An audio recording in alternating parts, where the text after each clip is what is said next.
برید روژان شانده کجیکیتی اروپایی سردانا داخن شیخ مقصود و اشرفیه ین حلبه کرن. اندامین تکلیین مسده و هفسروکن مجلس حرد و تاخان شانده پیشوازی کرد. ده هفدیتین ده مجار مینا روشا داخن شیخ مقصود و اشرفیه جعالی اولهی و آبوری وغاتا نقاش کرن. هروها آوای پیک آنینا پیمانا یکی نیسانه یاد نافبرا مجلس داخن شیخ مقصود و اشرفیه و حکومت و گویز آسوریه و ریجه پابندی آوی جمجار را نقاش کرن.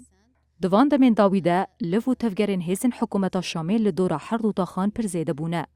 افچکدارین هان لگوری بریارن وزارت پاراستن یا سوریه تفناگره. اف یک نشان داده که هیزن دستلاتا شامی لگوری پیمانای که نیسان تفناگره. هر وها دبسدم که تفلیه وید ناوا پیکاتین سوریه ده درکوه. افچکدارین هان پرسپکتیوین خوش دولتا ترک آداگر کردستینه. داخل شیخ مقصود و اشرفیه جعالی چکداران و دبن دور پیچکه دیه. او یک دهیل روش آبوری یا 50,000 مالبات دو هندور هر دو تاخانده ده خطریه ده به. سدمان پیک آنینا پیمانی جی کسین خیر نخواز هنه گناه هلم پیمانا یکی نیسانه بسر بکوه. لا تقبل باستمرار هذه الاتفاقية.